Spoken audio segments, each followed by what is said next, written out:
Welcome back to the deep dive. Our brains are, well, without a doubt, the most complex and fascinating organs in our body. But tucked away, right at its base, almost like a crucial junction box, is the brainstem. Mm? It's small in size, yeah, but absolutely enormous in function. Exactly. It's mission control for so much. Breathing, consciousness. Pretty much everything vital. And when it gets injured, the symptoms can be a real diagnostic puzzle. It's tricky. Very tricky. So today we're taking a truly deep dive into understanding these brainstem lesions. These are injuries to any of its three main parts. They've got the midbrain, the pons, or the medulla. That's right. We're going to explore why these lesions are often so difficult to identify, but maybe more importantly, how incredibly specific symptoms can act like a precise GPS, pinpointing the exact location of the damage. Our mission today is to give you, our listener, a clearer, more insightful picture of these intricate neurological events, sort of turn what feels like a mystery into a solvable case. Yeah, and it's such an essential area to understand. Think of the brainstem like a densely packed superhighway intersection. It's just teeming with critical structures. You've got the origins of most of your cranial nerves, vital respiratory control centers, pathways for almost all motor and sensory functions, Right. and the reticular activating system, which is essentially your brain's on-off switch for consciousness. So this density means even a tiny lesion there can show up with a surprisingly wide array of signs and symptoms. A precise, almost surgical understanding is, well, it's key. And that's where the aha moments really come in, isn't it? Mhm. We're going to connect very specific observations, things you might see, to their exact origins. It gives you a powerful tool for understanding how the brain signals distress. Exactly. So why is this tiny area so profoundly important? You called it a superhighway intersection, and that feels perfect. It's home to the nuclei of so many cranial nerves, the ones controlling, facial expressions, taste. Eye movements. Eye movements, exactly. And the reticular activating system, fundamental for wakefulness, attention, like you said. Uh-huh. But it also houses the respiratory centers keeping you breathing and these critical pathways for movement, sensation, balance, even unconscious bodily functions. Yeah. So an injury here isn't just one thing. It can send ripples through so many fundamental processes. Absolutely. And given its absolutely vital role, the very first step always when a patient comes in with symptoms suggesting a brainstem lesion is to make sure they're stable. We're talking about an immediate ABCDE assessment: airway, breathing, circulation, disability, exposure, basic life support first. Right, the fundamentals. If they're unstable, the priority is just stabilization. Secure the airway, support breathing, maybe even with a ventilator, stabilize heart rate, blood pressure. Get 4V access. Get 4V access, consider fluids, monitor everything constantly, keep them going while we figure things out. Makes sense. But if the patient is stable, then the approach shifts. We move to a really meticulous history and a detailed physical examination. And this is where the detective work really starts. Because the specific symptoms, the physical findings, they will depend directly on precisely where that lesion is. Midbrain, pons, medulla. It matters. Okay, so let's step into that detective's shoes. If someone has a brainstem lesion, what might they actually experience? What are those initial, maybe more general symptoms that might raise a red flag? Well, the symptoms can be incredibly varied, which is part of the challenge, but generally you might hear about confusion, maybe an altered mental state. They could notice changes in vision, like double vision perhaps, or a facial droop, numbness on one side. Yeah. Hearing loss is another possibility, trouble swallowing, difficulty speaking. Some people might also describe weakness or numbness, maybe down their arms or legs. It really is a broad spectrum initially. It can seem kind of diffuse at first glance. What's really fascinating, though, is how these seemingly general symptoms can immediately become these incredibly powerful localizing clues. It's like the brainstem is speaking in code, isn't it? And we're learning how to, interpret it. Can you give us some examples of how we start breaking down that code? Exactly. That's a great way to put it. So when we see, for instance, altered mental status, maybe a decreased level of consciousness, that isn't just some vague complaint. It's a direct pointer to an injury impacting the reticular activating system, the RAS. The brain's alarm clock. Precisely. Located mainly in the midbrain and pons. If the RAS is damaged, consciousness is impaired. Simple as that. Well, relatively simple. Okay. What about eyes and face? Those seem common. Right. So if there's oculomotor nerve involvement, that's cranial nerve 3 in the midbrain, you might see pupils that are sluggish, maybe don't react well to light, and you might see a drooping eyelid, which we call ptosis. Ptosis, okay. Impaired extraocular movements, basically. The eye is not moving properly together. That can point to injuries in either the midbrain or the pons. And if you have lesions in the pons affecting the trigeminal and facial nerve nuclei, you'll see facial numbness or facial weakness, like the droop you mentioned. Got it. Moving down the brainstem then. Yeah, moving lower. Injury to the cochlear nerves right at the junction between the pons and medulla, that leads to hearing loss. If the glossopharyngeal and vagus nerves in the medulla get affected, you'll see problems with the gag reflex, maybe the cough reflex, swallowing issues too. Okay. And motor and sensory stuff, like the arm and leg weakness. Yeah. So weakness in specific neck muscles, the sternocleidomastoid and trapezius, points to the spinal accessory nerve in the medulla. A hypoglossal nerve injury that affects the tongue. When the patient tries to stick their tongue out straight, it deviates, it points towards the site of the lesion. Oh, that's specific. It is. And limb weakness generally suggests issues with the corticospinal tracts. Those are the main motor highways running down. Sensory loss points to damage in the somatosensory pathways, carrying touch, pain, temperature information up. So by carefully observing all these signals, we're not just listing symptoms, we're actively mapping the damage within this incredibly complex, packed region. It really is like a neurological treasure hunt. That's exactly it. Where each specific finding is a clue. Let's dive even deeper into some of the most distinctive diagnostic signatures. Eye movements often seem like the first big clue, right? They often are, yes. Very telling. So let's imagine a patient comes in, and we notice they have trouble moving one eye inward, towards the nose. Impaired eye adduction. Where does that immediately take your thoughts? Okay, impaired eye adduction. My mind goes straight to a midbrain lesion. Specifically, something involving the oculomotor nerve, cranial nerve 3. This nerve is like the powerhouse for eye movements. It controls most of them, everything except looking out laterally and looking down and in. Okay, CN the third. So, if it's a cranial nerve the third palsy, the key features you often see are ptosis, that drooping eyelid, because the nerve also controls the muscle lifting the eyelid. Right, the levator palpebrae. Exactly. And sometimes you see weakness on the opposite side of the body, contralateral weakness. The patient might complain of double vision, especially looking at close objects, because the eyes can't converge properly. Makes sense. And on exam, the affected eye will often be deviated down and out when they're just resting. It points laterally and a bit down. That's because the muscles controlled by the other nerves, the ones still working, are now unopposed. And you'll see the impaired movement inward, upward, and downward. Okay. Now, here's a really critical clinical pearl. If that CN30 palsy also involves the pupil, like the pupil is dilated and doesn't react well to light, that is a huge red flag. Why is that? It often means there's something pressing on the nerve, compression, and we absolutely have to rule out something serious, like an aneurysm maybe of the posterior communicating artery. The reason is the tiny parasympathetic fibers that control pupillary constriction, they run right on the outer surface of that nerve. So they're really vulnerable to being squeezed. Wow. That's an incredibly specific anatomy leading to a critical warning sign. Yeah. So, okay, drooping eyelid, down and out, eye, maybe contralateral weakness, we're thinking CN the palsy.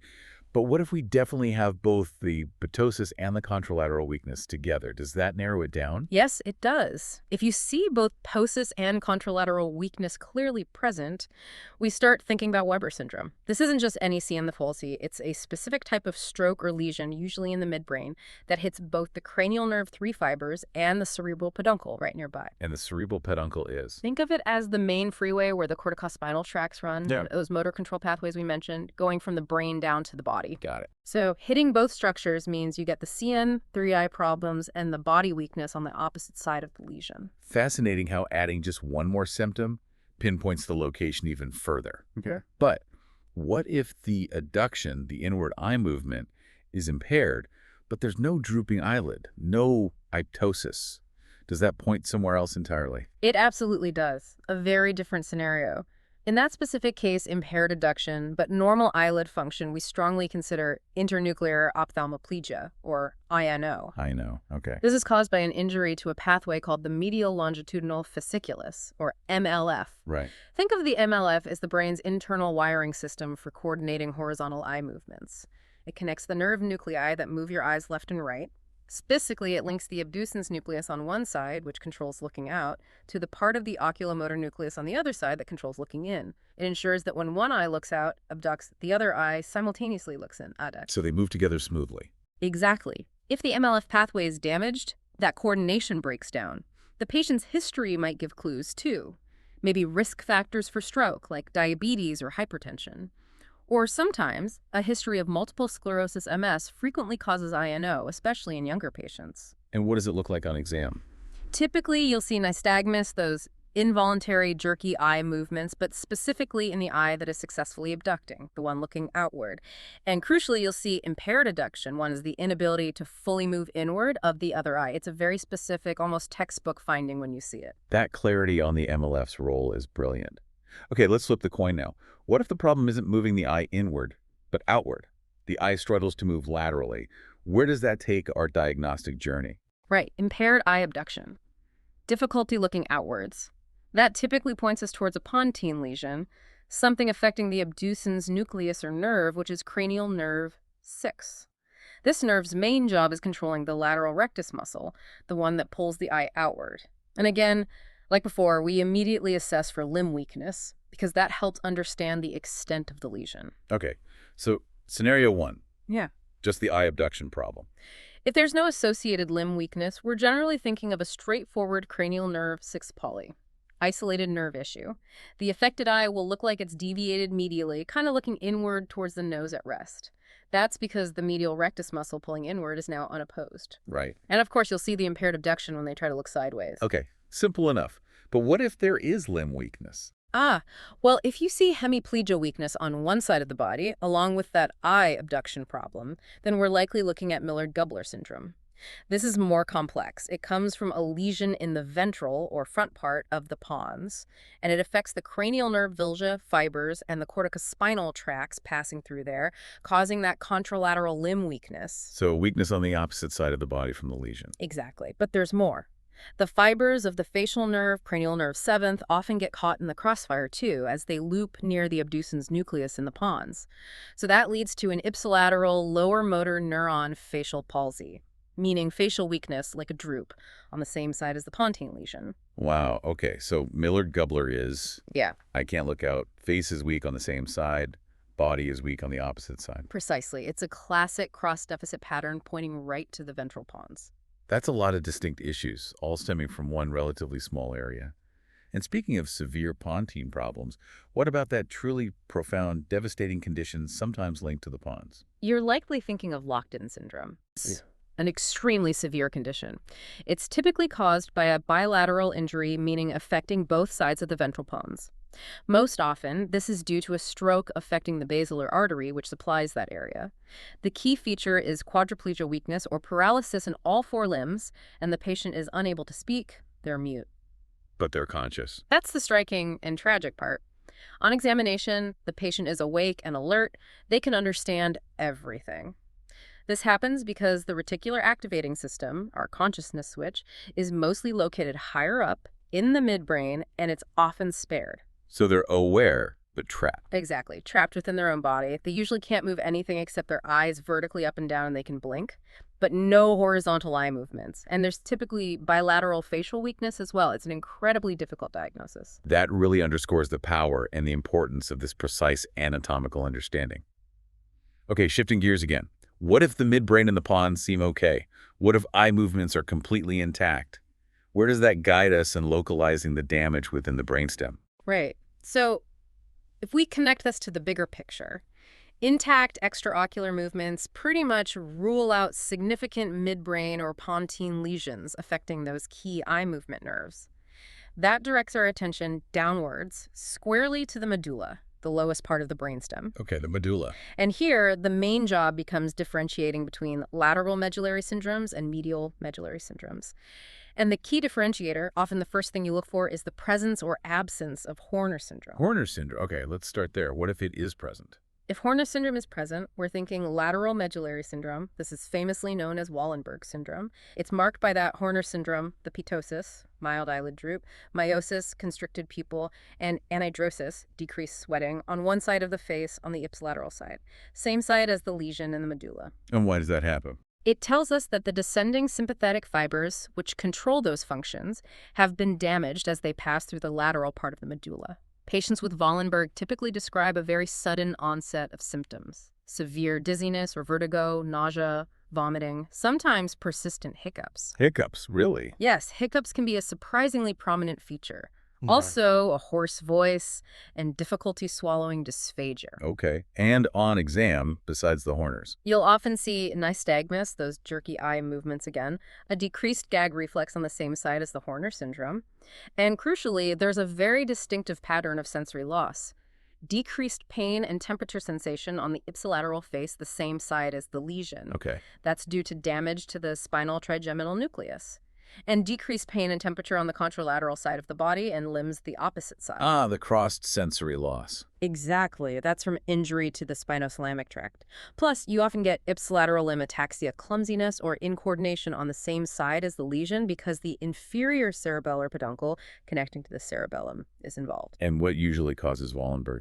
Most commonly, it's due to an infarction, a stroke, in either the vertebral artery or the posterior inferior cerebellar artery, PICA, which supply that lateral medullary area. Got it. So Horners, the cross sensory loss, ataxia hallmarks of Wallenberg, lateral medulla. What if there's no Horner syndrome and eye movements are still intact? Okay, so intact eye movements, no Horner syndrome. That points us towards medial medullary syndrome. Medial medulla, what does that look like? Patients typically report slurred speech, dysarthria, and trouble swallowing, dysphagia again. They also usually have unilateral limb weakness and numbness, often making it difficult to walk or balance. On examination, you'll often observe the tongue deviating towards the side of the injury when the patient sticks it out. Towards the lesion. Yes, towards the weak side. That's due to involvement of the hypoglossal nucleus or its fascicles in the medial medulla. You'll also find contralateral arm and leg weakness, opposite side weakness from damage to the corticospinal tracts as they pass through the medial medulla.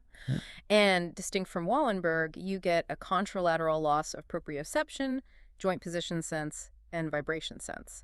This is because the medial lemniscus, the pathway carrying those sensations, runs through the medial medulla. Different sensory loss pattern. And the cause? Usually, this syndrome occurs due to an infarction, a stroke, in the vertebral artery or the anterior spinal artery, which supply the medial part of the medulla. It's just incredible how distinct these presentations are. Despite originating in such a small, tightly packed area, each symptom really is like a breadcrumb leading us to the precise spot. It truly is. Now, for our final scenario, what if we see a much broader picture? Maybe impaired eye movements, a facial droop, and tongue deviation, all seeming to happen at once. This suggests something more widespread, maybe affecting multiple cranial nerves across the midbrain, pons, and medulla. Right. When you see a constellation of findings like that affecting multiple cranial nerves, possibly at different levels of the brainstem, it often points away from a single, small focal lesion, like a typical stroke.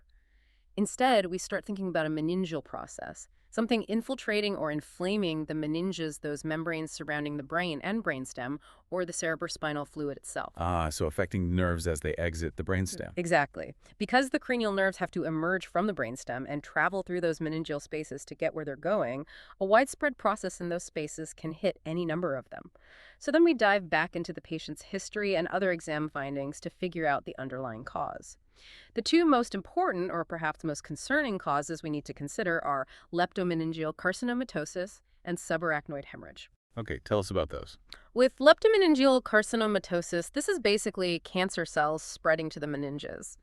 The history might reveal neurological deficits that have been getting progressively worse over time, maybe a persistent worsening headache.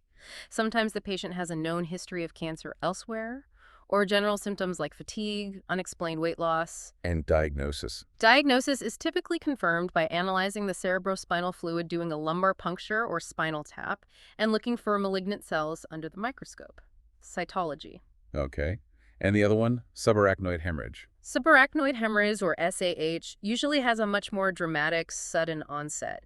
It's bleeding into the space between the brain and the meninges. Patients typically report a sudden onset of neurological deficits, often accompanied by an extremely severe headache, frequently described as the worst headache of my life. A thunderclap headache. Exactly. They might have a known cerebral aneurysm that has ruptured. This is a medical emergency, and it's usually confirmed very quickly with a head CT scan, which will show blood in the subarachnoid space. Two very different processes, but both potentially causing widespread cranial nerve issues by affecting the meningeal space around the brainstem. Precisely. So what does all of this really mean for you, our listener? We've navigated the incredibly intricate world of brainstem lesions today, from that subtle down-and-out eye of a C-N-third palsy to the profound locked-in state and the distinctive crossed sensory loss you see in Wallenberg syndrome. Each specific symptom truly acts as a critical clue. It allows clinicians, and hopefully helps you understand, how we can map the damage within this absolutely vital region of the brain. It's really a masterclass in neurological detective work. It really does highlight how crucial precision in observation is. And having a deep functional understanding of neuroanatomy, these things are just paramount in clinical diagnosis. The body provides such a wealth of information. And learning to interpret these specific signals, connecting them directly back to the underlying structures and pathways, is essential for identifying and managing these complex and often very critical conditions. Yeah. As you reflect on this journey we took into the brainstem, maybe consider this. How many other parts of our body might be sending us such specific, almost coded messages about our health? Messages that perhaps we're still just learning to decipher. Interesting thought. How much more could we potentially prevent or manage better if we truly learn to read all these intricate biological signals our bodies are constantly sending? Thank you for joining us on this deep dive into the brainstem.